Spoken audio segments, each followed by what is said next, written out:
Thanksgiving dinner, my sister Jennifer stood up with her wine glass and that cruel smile I knew too well.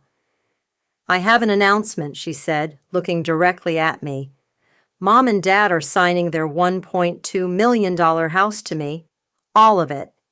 You chose your professor career over family, Rachel, so you get nothing." What she didn't know was I'd been recording every word on my phone under the table.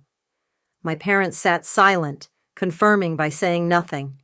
I smiled, raised my glass, and said, "Congratulations, Jennifer. I'm so happy for you." Then I left.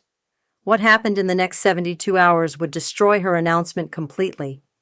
My name is Rachel Hartwell, and this is how my golden child sister tried to steal my inheritance at Thanksgiving, how I discovered she'd been manipulating our elderly parents for 2 years, and how one phone call to my attorney made Jennifer realize she'd made a catastrophic mistake. By the time I was done, my sister would be the one with nothing. Understanding what happened at that Thanksgiving dinner requires understanding my family, the decades of favoritism that built to that moment, and the careful documentation I'd been keeping for months before Jennifer made her announcement. I'm the younger of 2 daughters, born 3 years after Jennifer. We grew up in the same house in Portland's West Hills, attended the same private schools, had access to the same opportunities.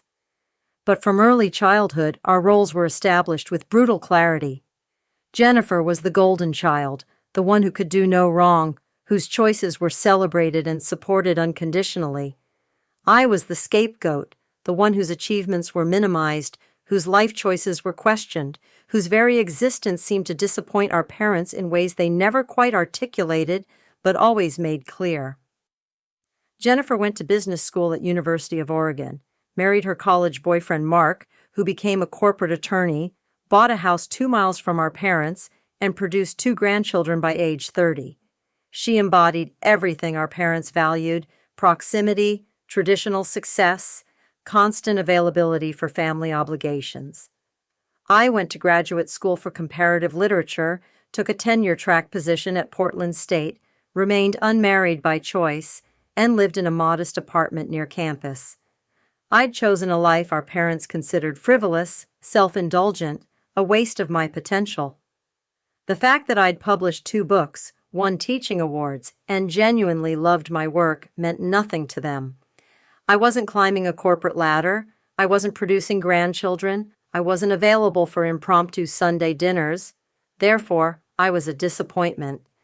The favoritism manifested in countless ways over the years. Birthday celebrations where Jennifer got elaborate parties and I got dinner at a restaurant. Christmas gifts where she received expensive jewelry and I got books. Comments from my mother about how hard it must be to live on a professor's salary, with the implication that I'd chosen poverty through stubbornness. My father asking when I'd get a real job, as if teaching literature to undergraduates wasn't real work. But the financial favoritism was something I didn't fully understand until 8 months before that Thanksgiving, when something Jennifer said at a family dinner made me start asking questions. We'd been at my parents' house for Sunday dinner, a monthly obligation I'd maintained despite the emotional cost. Jennifer had been talking about renovating her kitchen, a $50,000 project she and Mark were planning. "It's so generous of Mom and Dad to help with the costs," she'd said casually. "They've always been so supportive of our home improvements." I'd looked up from my plate. "Mom and Dad gave you $50,000 for your kitchen?" My mother had waved a dismissive hand. "We help family when we can, Rachel. You know that." "But you've never offered to help with my apartment repairs," I'd pointed out. "Or with anything, actually." "That's different," my father had said. "Jennifer has a family, a real home, investments that appreciate. Your apartment is a rental. That's not the same kind of investment." The conversation had continued, but something had shifted in my understanding. I'd started wondering what other financial help Jennifer had received that I didn't know about. Over the following weeks, I'd ask careful questions.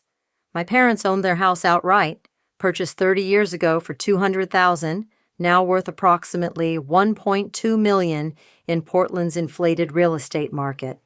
They had retirement accounts, Social Security, a comfortable but not extravagant lifestyle. My father was 72, my mother 69, both in generally good health, but showing signs of age, my father's memory occasionally fuzzy, my mother increasingly dependent on Jennifer for transportation and errands. I'd asked Jennifer directly once, in a moment of sisterly conversation that felt almost genuine, how much Mom and Dad had helped her financially over the years. "Oh, she'd said vaguely, "they helped with our down payment when we bought the house, contributed to the kids' education funds, covered some home repairs, standard parent support stuff." How much roughly, I'd pressed. Jennifer had laughed. "I don't keep a running total, Rachel. It's not like I'm tracking every dollar they give us." But I started tracking, and what I discovered over 3 months of careful investigation would prove to be the key to everything that happened later. I'd requested my credit report and found nothing unusual. But I'd also done something else. I'd contacted an elder law attorney named Patricia Nguyen, someone who specialized in cases involving family dynamics and estate planning. I'd explained the situation, the obvious favoritism, the financial support Jennifer received that I didn't, my concern that my parents might be making decisions that weren't legally sound. Patricia had asked detailed questions. Had my parents updated their will recently? Did they have power of attorney documents? Was Jennifer involved in their financial management? Had there been any discussion of transferring property? I didn't know the answers, but Patricia had given me homework. Document everything, she'd said. Every conversation about money, every mention of financial help to Jennifer, every instance where you're excluded from family financial discussions. If your parents are competent, they can choose to favor one child over another. It's their money. But if there's undue influence, if Jennifer is manipulating them, or if they're not fully competent to make these decisions, that's different. That's potentially actionable. So I'd started documenting every family dinner conversation, written down immediately afterward with dates and quotes as accurate as I could recall. Every mention of financial help to Jennifer, tracked in a spreadsheet. I'd also done something else, something that would prove crucial. I'd started recording conversations on my phone, not hidden recordings, but my phone visible on the table during family dinners, voice recorder, app running.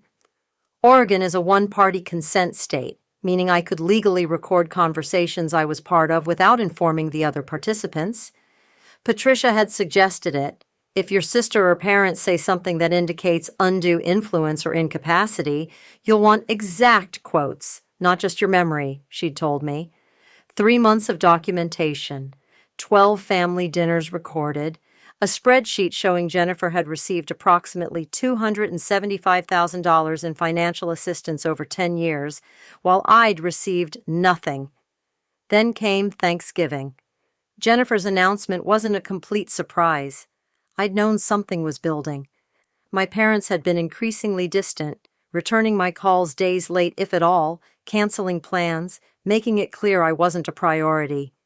Jennifer had been more present in their lives, driving them to appointments, handling their paperwork, the dutiful daughter taking care of aging parents.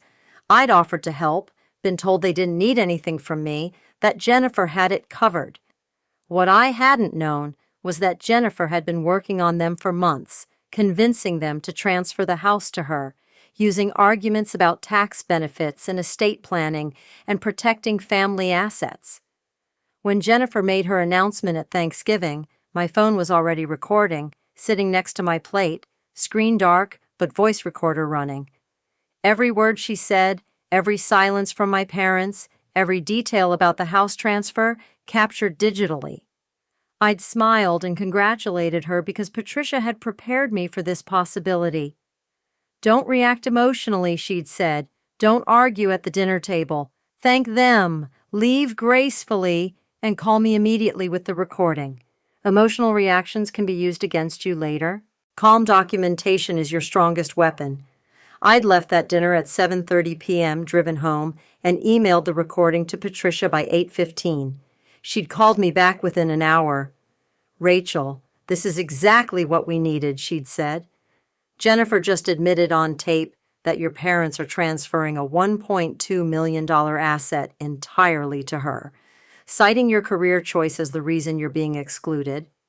That's potential evidence of undue influence, especially if Jennifer has been managing your parents' affairs. How quickly can you get me documentation of their mental state, their finances, and Jennifer's involvement in their decision-making? I have 3 months of notes and recordings," I'd told her, "and I know Jennifer has power of attorney for healthcare decisions. I saw the document once when Mom was in the hospital last year." "Perfect," Patricia had said. "Don't contact your family. Don't send angry emails or texts. Let them think you've accepted this." Meanwhile, I'm going to start building a case. What I'm about to tell you stays between us for now, but Rachel, I think your sister may have committed elder financial abuse, and if I'm right, that Thanksgiving announcement is going to be the evidence that destroys her. The next 72 hours were the longest of my life. I went to work, taught my classes, graded papers, maintained absolute normalcy while Patricia worked behind the scenes. She'd requested my parents' property records, confirming the house was still in their names as of the Monday after Thanksgiving. She'd contacted the Oregon State Bar to verify Mark's standing, discovering he practiced corporate law, not estate or elder law, which meant he probably hadn't properly advised Jennifer on the legal risks of what she was doing. She'd prepared a legal document called a notice of contest, essentially a formal statement that I was challenging any property transfer as potentially resulting from undue influence or diminished capacity. On the Tuesday after Thanksgiving, Patricia filed the notice of contest with Multnomah County. It didn't stop the property transfer, but it created a legal record that I was objecting, that any transfer would be made with knowledge that it was disputed. It also did something else. It triggered an automatic review by Adult Protective Services, Oregon's agency responsible for investigating elder abuse. Patricia had included in the filing her concerns about undue influence, about a pattern of financial exploitation, about an elderly couple being manipulated by one child to disinherit another. Within 24 hours of that filing, a social worker named David Chen was assigned to investigate my parents' situation. On Wednesday morning, David Chen showed up at my parents' house unannounced. Jennifer wasn't there. She'd gone to work, leaving my parents alone. David had introduced himself, explained that a concern had been filed about their welfare, and asked to speak with them privately. My parents, confused and frightened, had apparently called Jennifer immediately. She'd rushed over, found David interviewing my father about recent financial decisions, and absolutely lost her composure. According to the report David later provided, Jennifer had screamed at him that this was a family matter, that Rachel was just bitter and jealous, that there was no abuse happening. David had calmly explained that accusations of undue influence in property transfers involving elderly individuals required investigation regardless of family objections. He'd asked to see financial records, power of attorney documents, and documentation of the planned property transfer. Jennifer had refused, said they needed to consult their attorney, and demanded David leave. That refusal to cooperate was the first major mistake Jennifer made. The second came that evening when she called me, absolutely furious, and said things on my voicemail that would become evidence in the case Patricia was building. "Rachel, I know you're behind this investigation," Jennifer's voice had snarled on the recording I immediately forwarded to Patricia. "You're pathetic.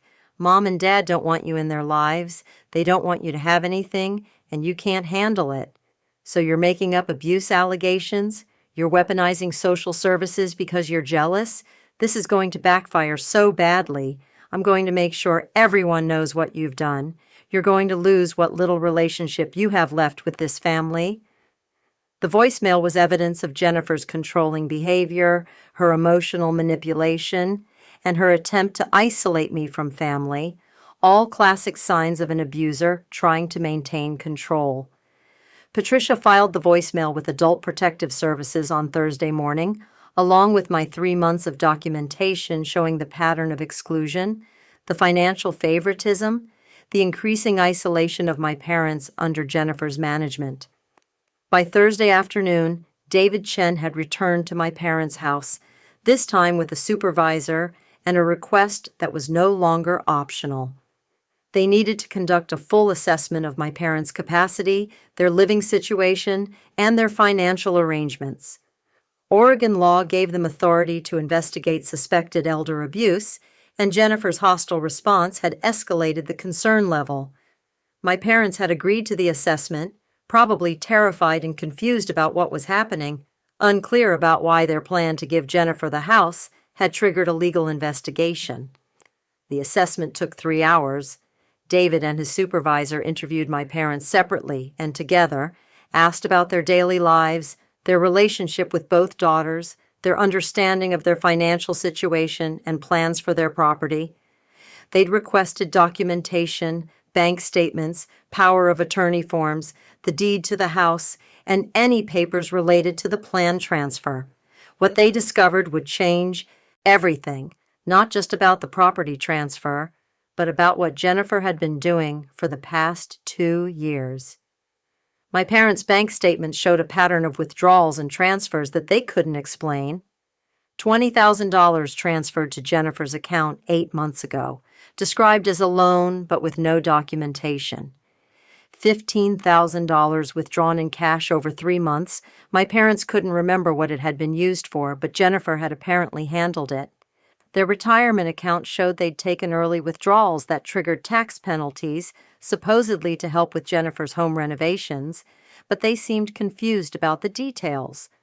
Most concerning, there were signed documents showing my parents had granted Jennifer full financial power of attorney 6 months ago, giving her legal authority to manage all their accounts, pay their bills, and make financial decisions on their behalf. My parents couldn't remember signing the documents. They thought Jennifer had said it was just for emergencies, in case something happened and they needed help. They didn't realize they'd given her complete control of their finances. David Chen's preliminary finding was that there was substantial evidence of undue influence and possible financial exploitation. Jennifer had isolated my parents from their other daughter, convinced them to make financial decisions that primarily benefited her, obtained broad power of attorney without ensuring they understood what they were signing, and was now attempting to transfer their primary asset, their home, entirely to herself. The fact that my parents were confused about basic financial decisions, couldn't recall signing important documents, and seemed frightened of Jennifer's reaction to the investigation all suggested they were not making fully informed, independent decisions. David recommended a full financial audit, a capacity evaluation by a geriatric psychiatrist, and an immediate freeze on any property transfers pending the investigation's completion. Friday morning, Patricia called me with an update. "Rachel, Adult Protective Services has placed a temporary hold on your parents' financial accounts and property transfers," she said. "Jennifer no longer has access to their money, and they can't sign the house over to her until the investigation is complete and your parents are evaluated for capacity. This is huge. Jennifer built her plan on the assumption that your parents could legally transfer property to her. If they're found to lack capacity, or if the transfer is determined to be the result of undue influence, it's void. It never happened." "How are my parents?" I'd asked. "They must be terrified." "They're confused," Patricia admitted.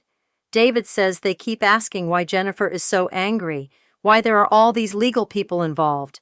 They don't seem to fully understand what they agreed to." "That's part of the problem, Rachel. If your parents can't explain their own financial decisions, if they're confused about documents they supposedly signed, that suggests they may not have capacity to be making these kinds of choices. A geriatric psychiatrist will evaluate them next week."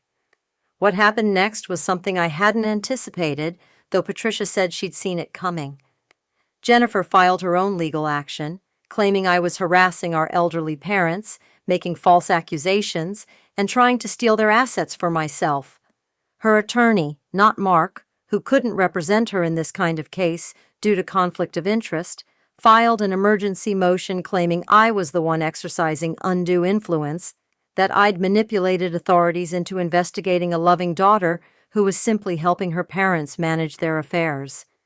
The motion requested that I be barred from contacting my parents, that the investigation be closed, and that Jennifer's financial power of attorney be immediately reinstated.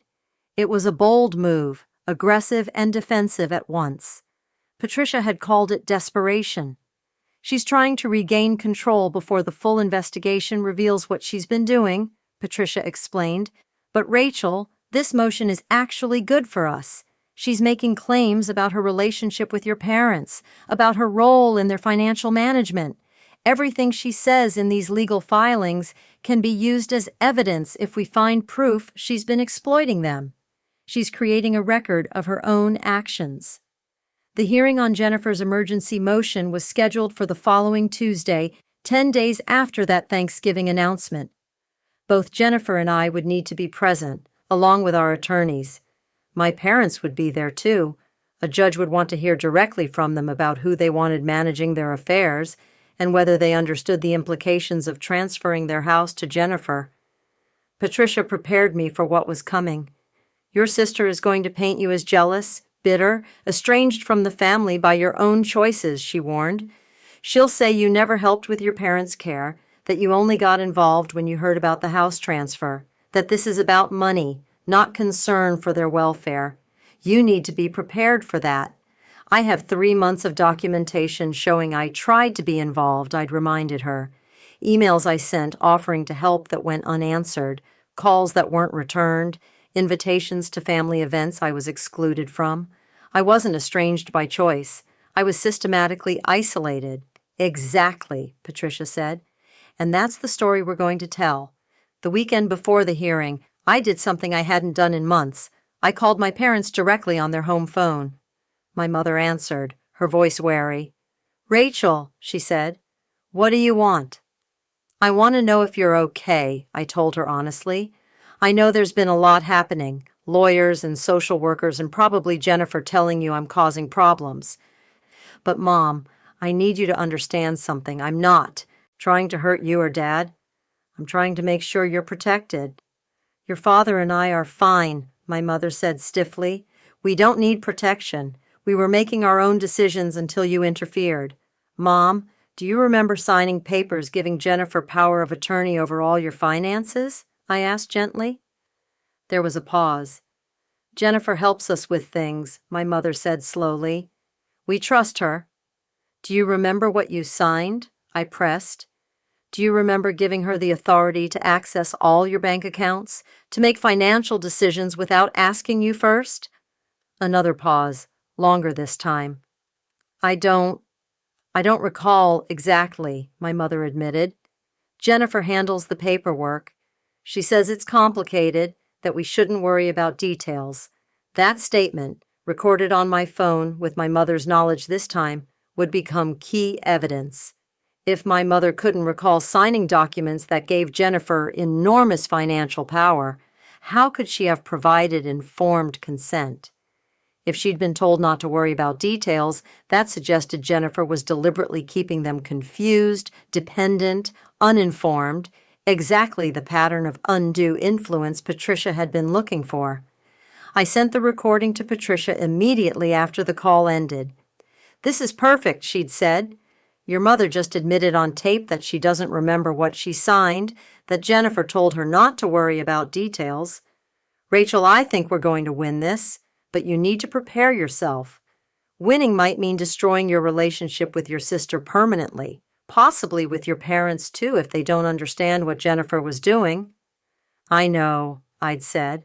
But Patricia, they're my parents. If Jennifer has been exploiting them, if she's been taking their money and manipulating them into giving her everything, they deserve to know. Even if they hate me for exposing it, even if I lose what's left of my family. That's the right answer, Patricia said quietly. That's why I took your case. The Tuesday hearing arrived.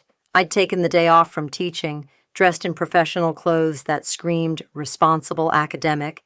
arrived at the Multnomah County Courthouse with Patricia at my side. Jennifer was there with her attorney, a sharp woman named Elizabeth Marsh, who specialized in family law. My parents arrived separately, looking older and more confused than I'd seen them, accompanied by David Chen from Adult Protective Services.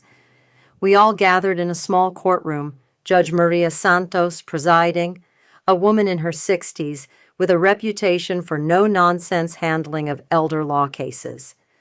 Judge Santos reviewed the motions, Jennifer's emergency request to close the investigation and restore her power of attorney, and the counter-motion Patricia had filed requesting a full accounting of my parents' finances and a formal capacity evaluation before any property transfers could proceed.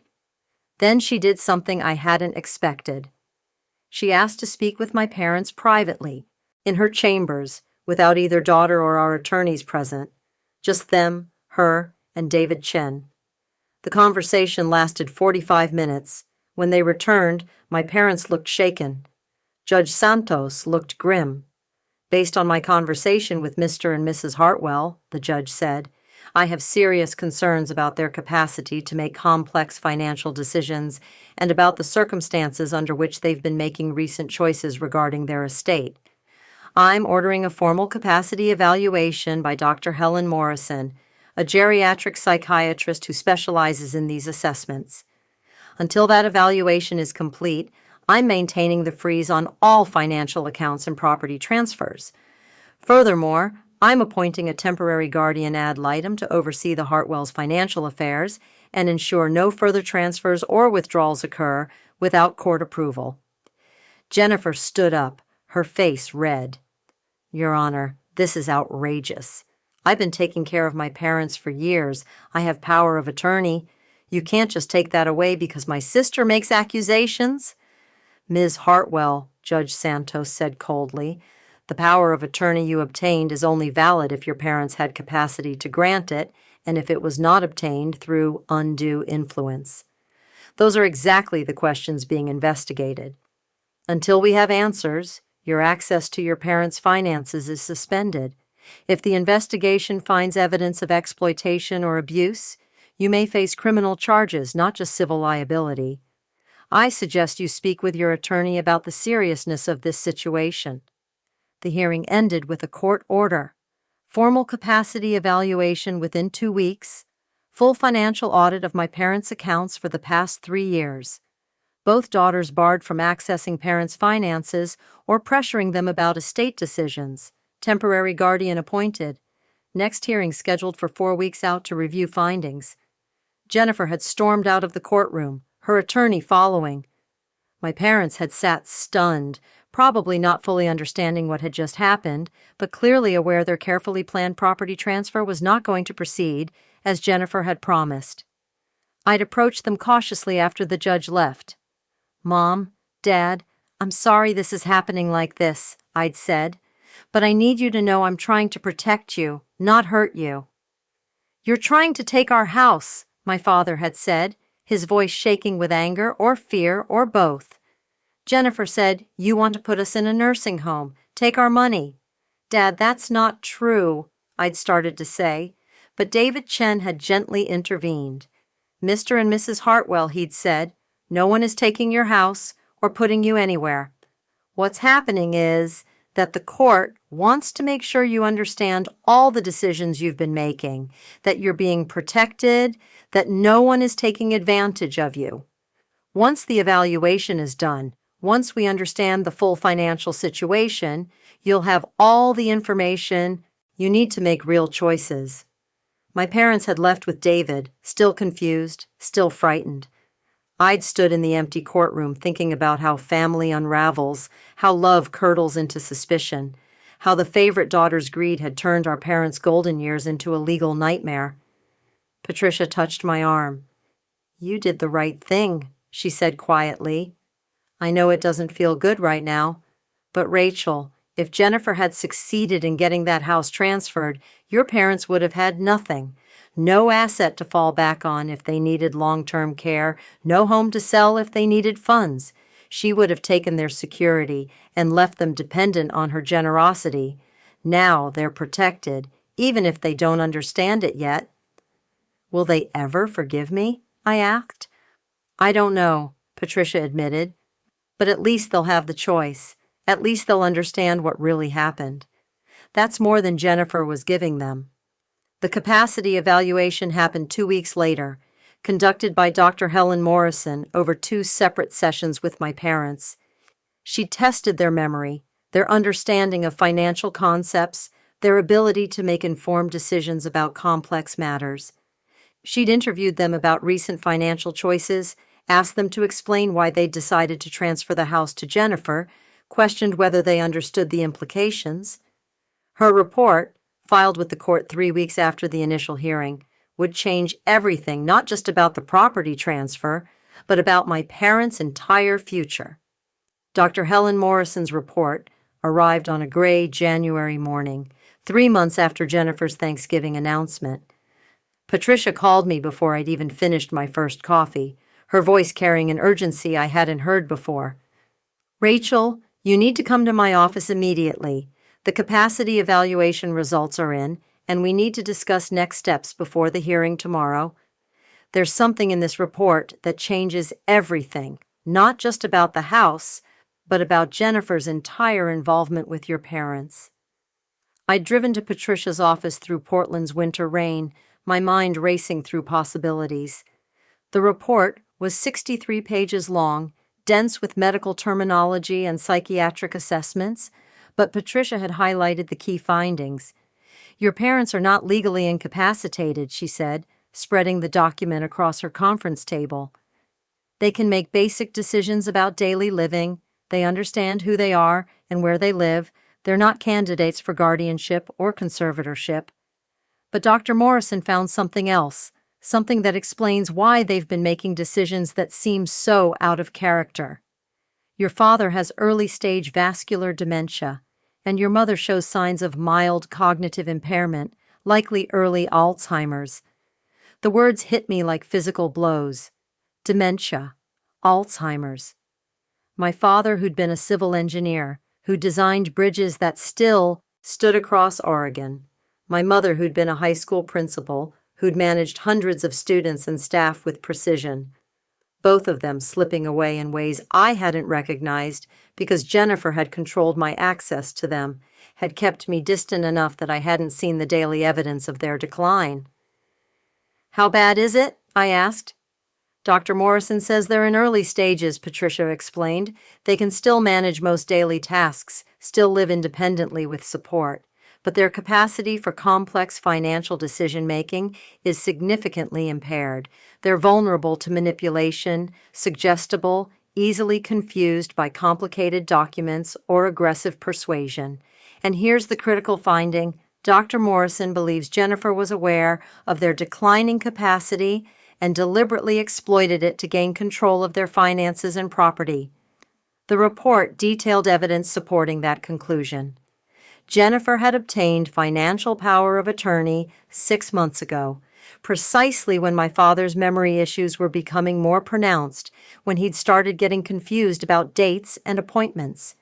She'd convinced them to make substantial financial gifts to her during a period when Dr. Morrison's testing showed they had difficulty understanding the long-term implications of their choices. Most damning, there were documented instances where Jennifer had pressured them to sign documents immediately, telling them not to worry about details, not to read the fine print, just to trust her. Classic signs of undue influence combined with exploitation of diminished capacity. So, what happens now? I asked. The financial audit completed yesterday, Patricia said, pulling out another thick folder. This is where it gets worse for Jennifer. Much worse.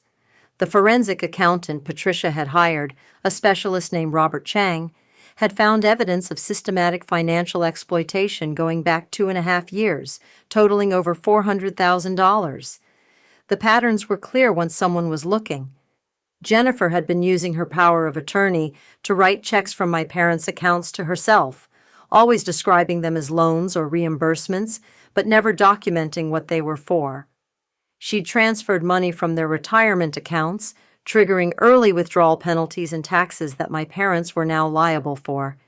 She'd use their credit cards for personal expenses, everything from her children's private school tuition to a vacation to Hawaii, always with the justification that she was handling their affairs, so it was appropriate to use their funds. She'd even refinance their mortgage, something they owned outright, taking out a $200,000 home equity line of credit that she then used for her own home renovations.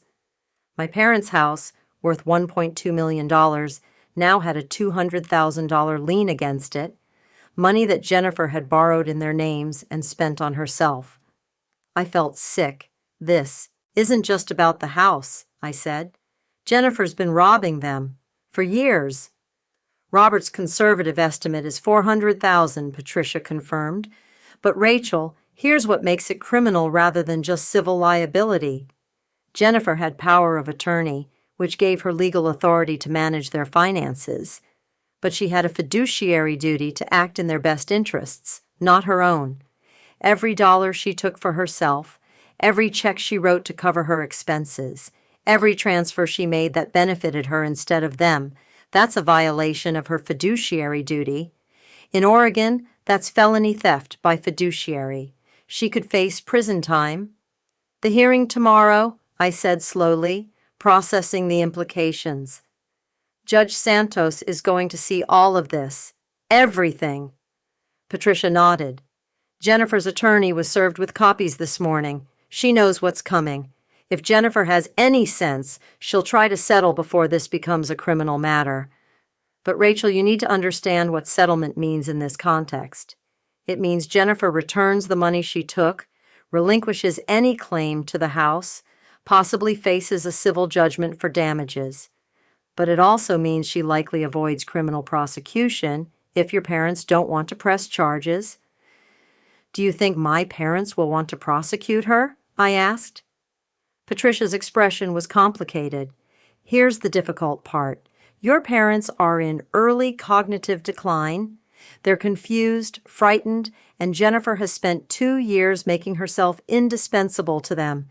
Even now, even with all this evidence, they may not want to believe their golden child has been exploiting them. They may want to protect her, to minimize what she's done, to find explanations that let them keep believing she's the good daughter. That's part of why exploitation of elders is so insidious. The victims often defend their abusers. So what do we do? I asked. Tomorrow, we present all the evidence. We show Judge Santos the capacity evaluation, the financial audit, the pattern of exploitation. We request that Jennifer's power of attorney be permanently revoked, that she be required to repay everything she took, and that she be prohibited from any involvement in your parents' financial affairs going forward. We also request that the court appoint a professional fiduciary to manage your parents' finances, someone neutral who isn't family, who can ensure their assets are protected and used for their benefit. Not you, not Jennifer. A third party whose only interest is their welfare. The hearing the next day was nothing like the first one. This time, Jennifer arrived with not just her attorney, but Mark as well, the first time I'd seen my brother-in-law since Thanksgiving. He looked grim, worried, the smirking confidence from that dinner completely gone. My parents arrived with David Chen again, but they looked different too, more fragile somehow, as if the weight of the investigation had aged them months and weeks. The courtroom was more crowded this time, a court reporter present to create an official transcript, several other attorneys observing. Elder law cases often drew professional interest. Judge Santos entered, and the hearing began with Patricia's presentation of Dr. Morrison's findings. The capacity evaluation was read into the record, the key conclusions highlighted: early-stage dementia, mild cognitive impairment, vulnerability to manipulation, evidence that Jennifer had exploited that vulnerability. Jennifer's attorney, Elizabeth Marsh, objected immediately. Your Honor, this evaluation is biased, based on a few hours of testing and influenced by Ms. Hartwell's allegations. My clients, Mr. and Mrs. Hartwell, can speak for themselves about whether they've been exploited. They're right here in the courtroom. They can tell you they willingly gave their daughter Jennifer authority to help them, that they want the house to go to her. Judge Santos looked at my parents. "Mr. and Mrs. Hartwell," she said directly, "do you understand why we're here today? Do you understand what these reports are saying about the decisions you've made?" My father stood up, his voice shaking with emotion. "Jennifer is a good daughter," he said. "She helps us. Rachel is trying to take our house because she's jealous. She's always been jealous of Jennifer." "Dad," I said quietly before Patricia could stop me, "I'm not trying to take your house. I'm trying to make sure you keep it, that it's there for you if you need it, not signed away to Jennifer." "You never cared about us," my mother interjected, her voice rising. "You moved away, focused on your career, left us alone while Jennifer was here helping with everything. She deserves the house. She earned it." Judge Santos held up a hand for silence. "Mrs. Hartwell, Mr. Hartwell, I'm going to ask you some specific questions, and I need you to answer honestly. Do you remember signing documents 6 months ago giving Jennifer power of attorney over all your finances?" My parents looked at each other uncertain. "Jennifer said it was for emergencies," my father said slowly, "in case something happened to us." "Did you read the documents before you signed them?" Judge Santos asked. "Did anyone explain to you that you were giving Jennifer authority to access your bank accounts, write checks in your name, make financial decisions without consulting you?" We trusted her," my mother said. "She said not to worry about the details, that she'd take care of everything." Judge Santos's expression hardened. "That's exactly what Dr. Morrison warned about in her report. Undue influence through deliberate confusion and exploitation of trust." She turned to Patricia. "Counselor, please present the financial audit findings. Robert Chang, the forensic accountant, was called to testify." He walked the court through his findings with clinical precision. $417,000 in transfers, withdrawals, and charges that benefited Jennifer Hartwell and her family over 2.5 years. Documentation showing she'd used her parents' funds for personal expenses, home improvements, children's education, luxury purchases. Most concerning, evidence that she'd taken out a home equity line of credit against her parents' property, money she'd used entirely for herself, while her parents were now liable for the debt and interest payments. "Your Honor," Robert said, his voice carrying the weight of expertise, "this is one of the clearest cases of financial exploitation I've encountered. Ms. Jennifer Hartwell had a fiduciary duty to act in her parents' best interests. Instead, she systematically transferred their wealth to herself, using her access and their trust to enrich herself while diminishing their financial security." Elizabeth Marsh tried to mount a defense. "Your Honor, many of these transfers were gifts. Parents are allowed to give money to their children. It's not exploitation if it's consensual. Gifts require capacity and intent," Judge Santos replied sharply. "If the donors don't fully understand what they're giving, if they're being pressured or confused, if the person receiving the gifts is the same person who has power of attorney and is supposed to be protecting them, that's not a gift. That's theft." She looked at Jennifer directly, and I saw my sister shrink under the scrutiny. "Ms. Jennifer Hartwell, do you have anything to say about these findings?" Jennifer stood, her face pale but her voice defiant. "I've been taking care of my parents for years," she said.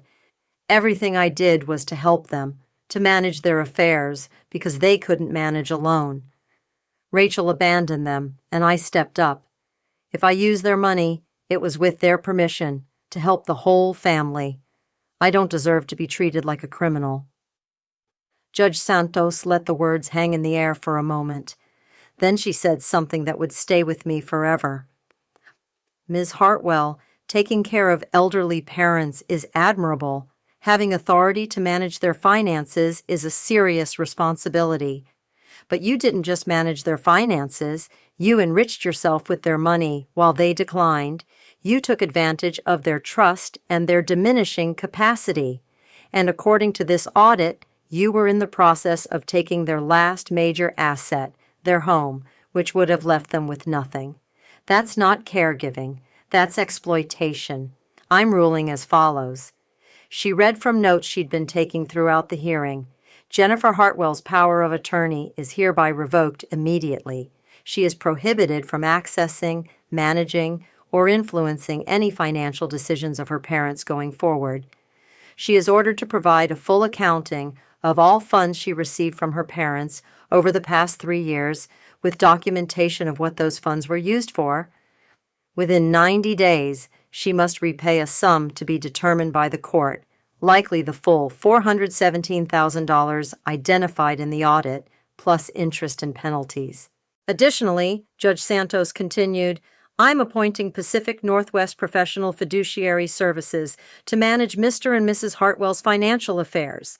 They will ensure bills are paid, property is maintained, and all financial decisions are made in the best interest of Mr. and Mrs. Hartwell, not in the interest of either daughter. Finally, I'm referring this matter to the Multnomah County District Attorney's Office for review of potential criminal charges. Ms. Jennifer Hartwell, you should consult with a criminal defense attorney. This hearing is adjourned. The courtroom erupted.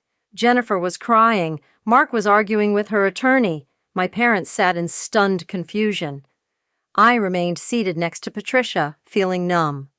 We won, Patricia said quietly. Your parents are protected. The house is safe. Jennifer can't touch their finances anymore. But I don't feel like I won anything, I admitted. I just destroyed my family. The aftermath of that hearing rippled through our family like an earthquake, fracturing relationships that had already been fragile and destroying others completely. Within a week, Jennifer hired a criminal defense attorney, a high-profile lawyer named Thomas Brennan, who specialized in white-collar crime.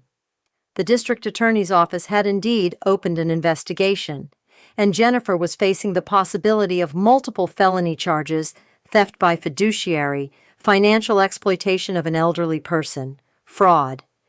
Each charge carried potential prison time. Thomas Brennan contacted Patricia with a settlement proposal. Jennifer would repay the full $417,000 plus $50,000 in damages. She would sign a binding agreement never to seek financial benefit from her parents again. She would relinquish any claim to inheritance or property. In exchange, the family would request that criminal charges not be filed, treating this as a civil matter rather than a criminal one. Patricia brought the proposal to me. The decision ultimately belongs to your parents, she said. But Rachel, you need to understand the implications. If they agree to settle, Jennifer avoids prison, but loses everything she tried to gain. If they don't agree, if the DA pursues charges, this becomes a public criminal trial. Your parents will have to testify. Their cognitive decline will be documented in court records. The family conflict will be on display. It's your choice, but there's no good option here. I'd thought about it for days. Finally, I'd asked Patricia to arrange a meeting with my parents, supervised by the professional fiduciary who was now managing their affairs. We met at their house, the house Jennifer had tried to claim, in the living room where I'd grown up. My parents sat on their couch, looking older than their years, confused by everything that had happened. The fiduciary, a kind woman named Laura Martinez, sat with them, there to help them understand the choice they needed to make. Mom, Dad, I said gently, I know you're angry with me. I know you think I've destroyed the family, that I've hurt Jennifer. But I need you to understand what really happened. Jennifer didn't just help you manage your finances. She stole from you over $400,000. She used your trust and your declining memory to take your money and spend it on herself. The house you were going to give her, if you'd signed it over, you would have had nothing left. No savings, no property, no security. You would have been completely dependent on Jennifer's generosity. I showed them the financial audit, the documentation that Robert Chang had prepared in simple, clear language. Every check Jennifer had written to herself, every transfer, every charge on their credit cards that had benefited her instead of them. I watched their faces as they processed the information, saw confusion give way to understanding, then to something that looked like betrayal. She said it was for the family, my father said slowly, that we were helping all of us. She was helping herself, Laura interjected gently. Mr. Hartwell, Mrs. Hartwell, your daughter Jennifer had legal authority to manage your money, but she was supposed to use it for you, not for her. These expenses, her home renovations, her children's school, her vacation, none of that was for your benefit. That was her using your money as if it were hers. My mother was crying silently, tears running down her face. But Jennifer was always there, she said. She helped us with everything. Rachel wasn't. I tried to be there, I said, my own tears starting. Every time I called, Jennifer said, "You were busy?" Every time I offered to help, she said you didn't need me. She isolated you from me so she could control everything, so no one would question what she was doing with your money.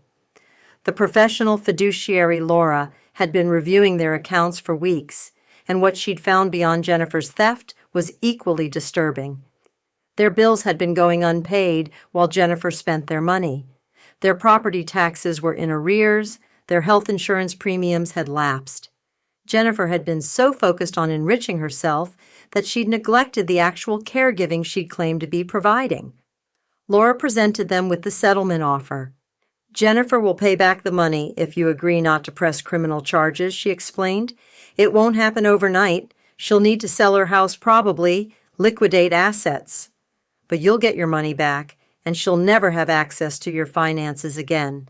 If you don't agree, the district attorney will prosecute her. She'll likely go to prison. But either way, you're protected now. I'm managing your finances, making sure your bills are paid, your property is maintained, you're safe. What do you want us to do? My mother asked me, and the question broke my heart. It's not my decision, I said. It's yours. But Mom, Dad, I need you to know something. Whether you forgive Jennifer or not, whether you want her prosecuted or not, I'm here. I'm your daughter, too. I've always been your daughter. I'm sorry I wasn't around more, but I never stopped loving you. I never stopped being part of this family, even when Jennifer tried to convince you I had. My father reached for my mother's hand, and they sat in silence for a long time. Finally, my father spoke. We'll accept the settlement, he said. Jennifer should pay back what she took, but we don't want her to go to prison. She's still our daughter. Even after everything, she's still our daughter. I felt relief and sadness in equal measure. Patricia would contact Thomas Brennan, the settlement would be formalized, Jennifer would begin the process of repaying the $417,000, but the money was only part of what had been stolen. Trust, family bonds, the illusion of being loved unconditionally, those couldn't be repaid in installments. The settlement was finalized in March, 4 months after that Thanksgiving dinner. Jennifer sold her house, the house my parents had helped her buy, the house she'd renovated with their stolen money.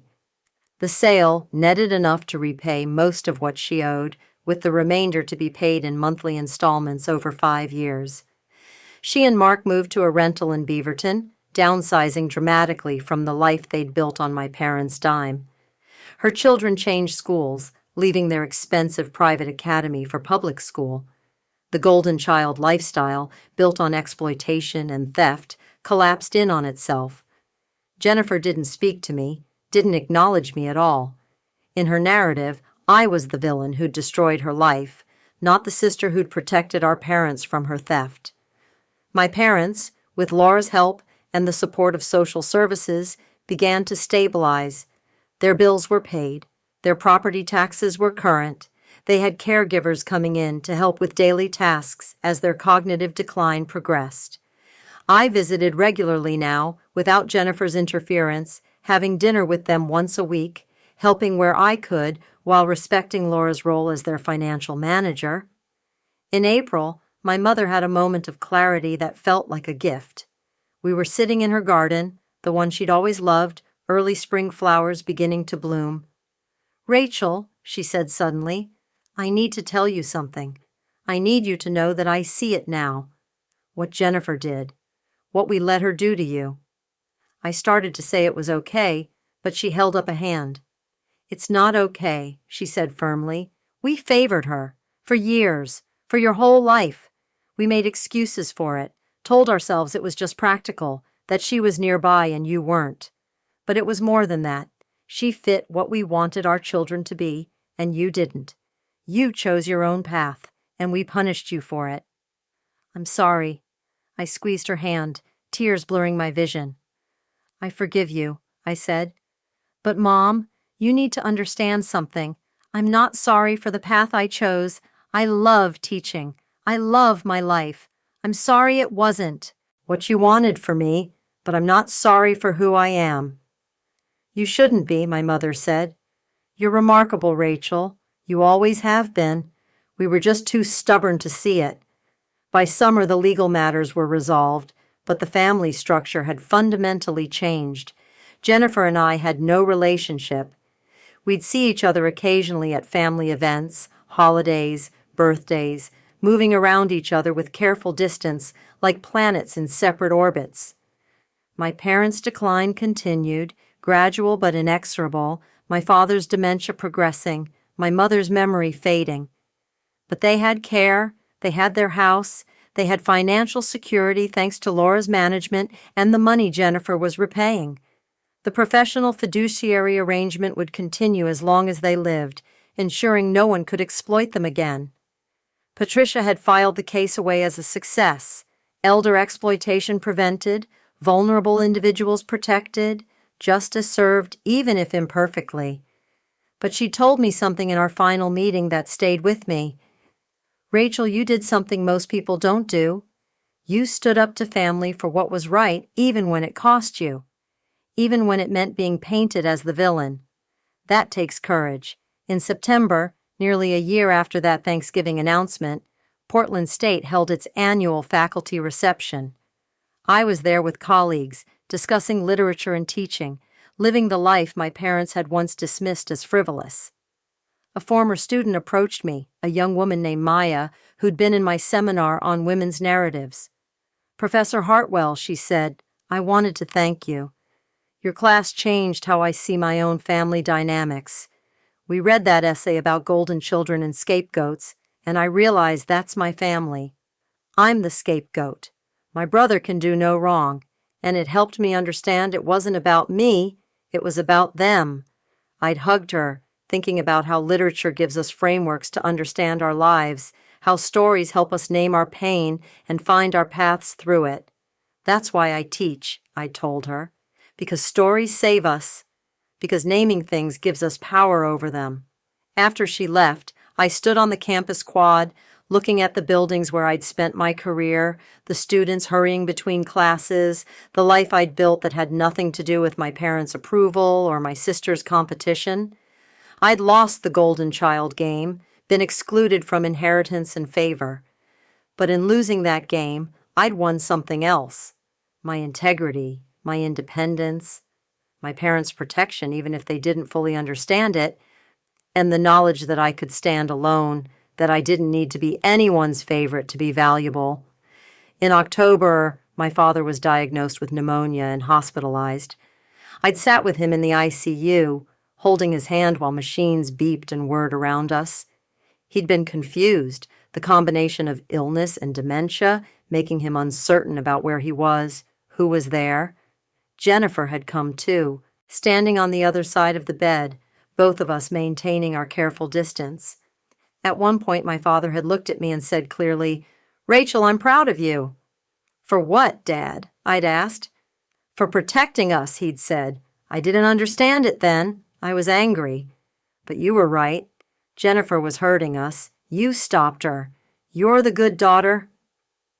I'd looked at Jennifer across the bed, seen her face crumple, seen her leave the room without a word. I'd wanted to feel triumphant, to savor being called the good daughter after a lifetime of being the disappointment. But I'd only felt sad. Sad that it had come to this, that protecting them had required destroying family relationships, that there were no winners in this story, just survivors. My father recovered from the pneumonia, came home to the house he'd almost lost, continued his slow decline with Laura, ensuring he had everything he needed. The house that Jennifer had tried to claim, that $1.2 million property in Portland's West Hills, remained in my parents' names, protected by court order and professional management. When they died, whenever that would be, it would be sold and the proceeds divided according to their will, a document Laura had helped them update with clear legal guidance and capacity evaluation. The new will specified equal division between both daughters, 50-50, no favoritism, no golden child preference, just two daughters, both flawed, both loved, both deserving of equal treatment. In December, a year after the Thanksgiving that changed everything, I hosted my own small dinner at my apartment. Just me, a few close friends from the university, people who'd supported me through the legal battle and family implosion. We'd cooked together, laughed, shared food and stories. No formal dining room, no expensive china, no carefully orchestrated seating arrangements designed to signal who mattered and who didn't. Just people who valued each other, who chose to be there, who understood that family is what you make it, not just who you're born to. My phone had buzzed during dessert. A text from Laura, the fiduciary. Your mother asked me to send you this. She wanted you to have it today. The attachment was a photo, my mother's handwriting on a piece of paper. Rachel, I don't know if I'll remember writing this tomorrow. The doctors say the Alzheimer's is progressing. But today, right now, I remember everything. I remember how we treated you. I remember favoring Jennifer. I remember that Thanksgiving when she announced the house and you just smiled and left. You knew, didn't you? You knew something was wrong even then. You protected us when we didn't deserve protection, when we'd spent your whole life making you feel less than. I'm grateful. I love you. I'm sorry, Mom. I'd read it 3 times through tears, then passed my phone around the table so my friends could read it too. One of them, Professor James Chen from the history department, had raised his glass. To Rachel, he'd said, who stood alone and won. To family we choose when blood fails us. We'd drunk to that, to chosen family and hard-won victories, and the knowledge that doing the right thing doesn't always feel good, but it's still right. To integrity over approval, I'd added, to protecting people even when they hate you for it, especially then. The evening had ended with promises to gather again, with hugs and departures into Portland's December cold. I'd cleaned up alone, putting away dishes, wiping down counters, reflecting on the year that had passed, a year of legal battles and family destruction and elderly parents who needed protection from their own golden child, a year of being called jealous, bitter, vindictive, money-hungry, a year of choosing what was right over what was easy. In the end, Jennifer had gotten nothing. Not the house, not control, not the golden child victory she'd worked toward for years. She'd gotten exposure, consequences, the slow repayment of stolen money, and the knowledge that her parents finally saw her clearly.